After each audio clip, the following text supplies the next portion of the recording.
Energetics of evaporation. Evaporation is an endothermic process. In order to, and if we think of like boiling water, this makes sense. To get something to boil, go into the gas state, we have to add energy to it. So it's endothermic. Because it's endothermic, this has a lot of implications for everyday life. Why does your body sweat? It sweats to cool you off. Because when the sweat evaporates off your skin, it's an endothermic process. It absorbs energy from your skin as it evaporates, and so it cools you off. If there's a fan or a breeze, then it cools better because, well, we'll just leave it at that. In a high humidity situation, like if you were in a sauna or if you were in Florida or Minnesota, where there's a lot of humidity in the air, then sweating doesn't do much good because the air is already so full of water that it doesn't evaporate very well. And so then sweating just does not cool you off as well. And that's why 105 when it's like 20% humidity feels very different than 105 when it's 90% humidity. Because as long as you have a little bit of a breeze, you sweat and it cools you off. The opposite of evaporation is condensation. Condensation is an exothermic process. And this is not really intuitively obvious. But when we think of it as being the opposite of evaporation, if evaporation is endothermic, then condensation must be exothermic. When a gas condenses, it releases energy. So if you hold your hand over a pot of boiling water in the steam, it hurts, doesn't it? It's very hot. It's so hot that it's painful. And in fact, steam can cause severe burns because when that gaseous water condenses onto your hand, it releases a tremendous amount of energy. We feel that heat from the gas, and that's the gas releasing energy as it condenses. The exothermic nature of condensation is the reason that, like in the Midwest where I grew up, it's common for the temperature high to low in a day only vary by like 10 degrees.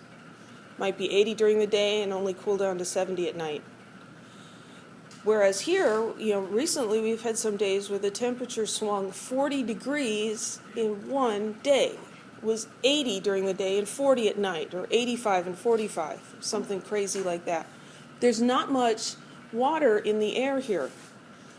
What happens when there's humidity is as the air temperatures fall, water condenses out of the air.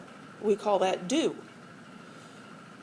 And as it does that, it releases heat and causes the temperature to maintain at that same temperature, and it doesn't drop as much.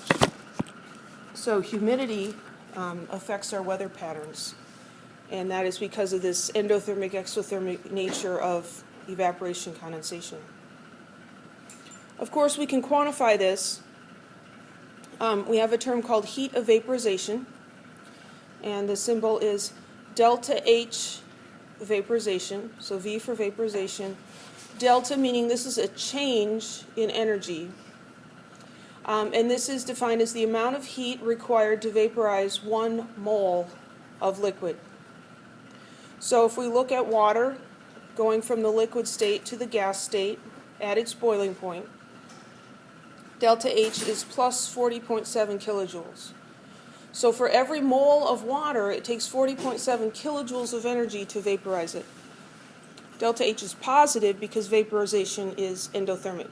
Endothermic is when energy goes in. And we view the positive and negative sign like the reaction was your wallet and energy was money. Money coming in is positive, money going out is negative. If we turn that around and we go from the gas state to the liquid state, the heat transfer is the same, it's just in a different direction. And so condensation, we have heat being released instead of being absorbed. So the delta H is negative. Because you can't gain or lose heat by just condensing and evaporating a substance. So we can use that heat of vaporization to calculate the amount of heat needed to vaporize a given amount of liquid. And instead of having an equation, we just use this as a conversion factor. So we apply dimensional analysis again. And there's a table in your book. You do not need to memorize heats of vaporization. But for water, the heat of vaporization at the boiling point is 40.7 kilojoules per mole. These are the units right here. If you do it at 25 degrees Celsius, a lower temperature, it's 44 kilojoules per mole. So you do have to look at what temperature the problem is asking about. So here's the sort of thing we can do. Calculate the amount of heat required to vaporize 25 grams of water at its boiling point.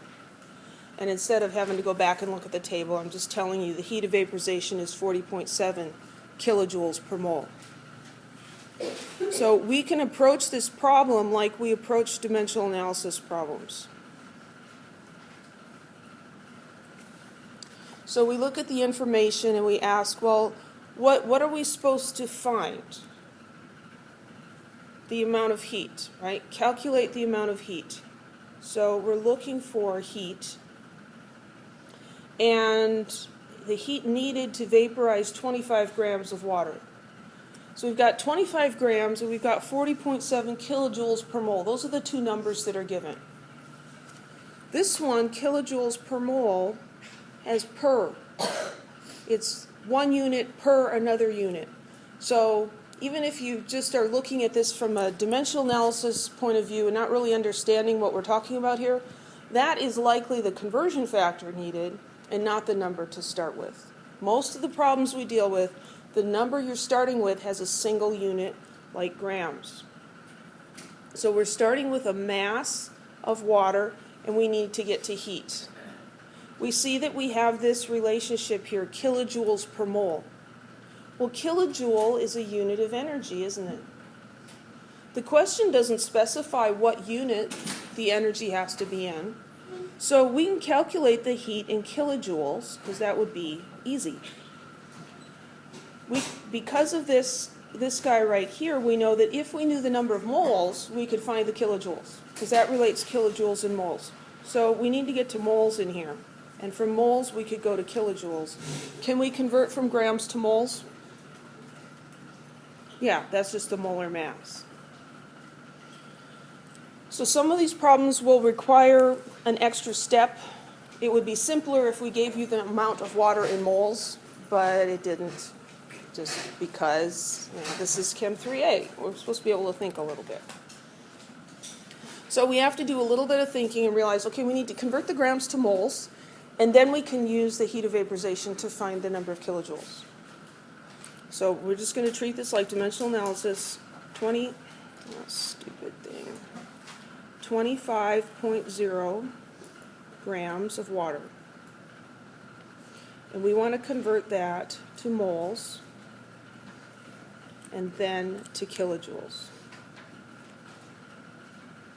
And then we stick our units in there so they cancel out. We need moles down here to cancel that mole, and we need grams down here to cancel the grams there. What's the relationship between grams and moles?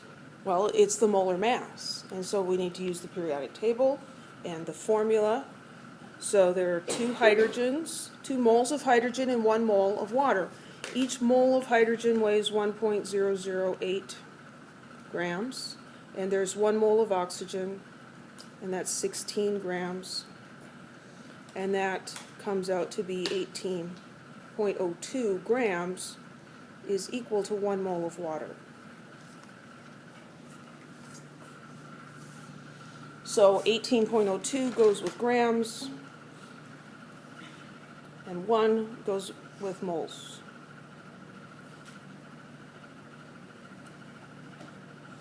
Kilojoules per mole, that's given to us.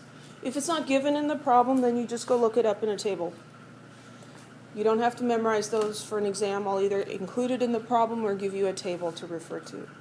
So 40.7 kilojoules. So 40.7 goes with kilojoules per mole. If you want a number down there, it would be 1. And then we calculate.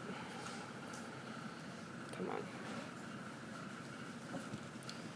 25 divided by 18.02 times 40.7.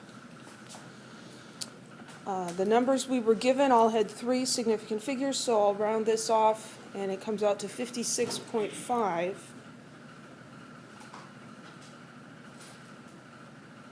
And the unit is kilojoules. Did I do that math right? Anybody else get that? Okay, thank you. Any questions? This is just dimensional analysis all over again, with the introduction of a new kind of conversion factor, kilojoules per mole.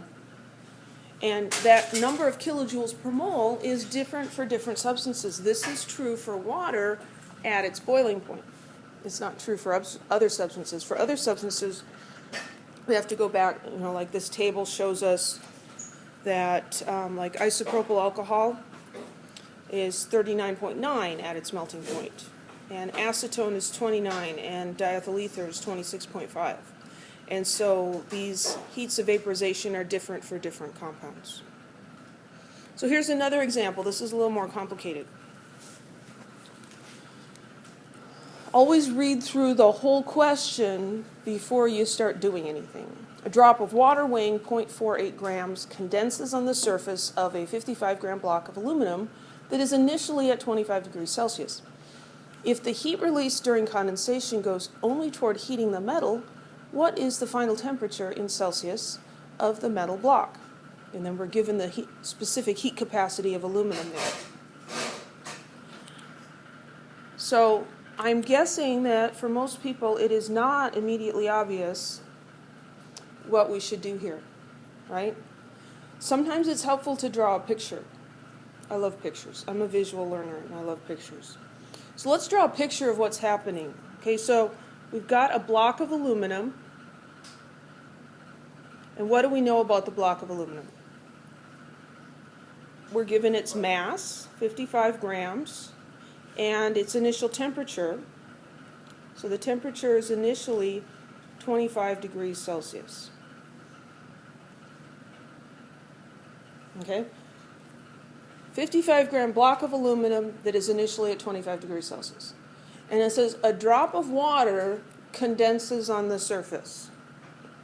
So let's draw a picture of that. So here's a drop of water. It's kind of a sad-looking drop, but that's a drop of water. And we know about that it is 0.48 grams. And that's all the information we're given, except for that specific heat capacity down at the bottom. So we've got water condensing. And when water condenses, does it absorb energy or release energy? It releases energy. That's an exothermic process. Could we calculate how much heat the water releases? Yeah, we just learned how to do that. Thank you. It's always nice to have answers to my questions. Maybe I could ask you some of my harder questions after class. Like, why does Andrew like blueberry muffins from the convenience store, but he will not eat blueberry muffins from Costco? Right? And why, when I gave up and went to the convenience store to buy the blueberry muffin that he wants, did they have no blueberry muffins? And so he got chocolate chip cookies for breakfast.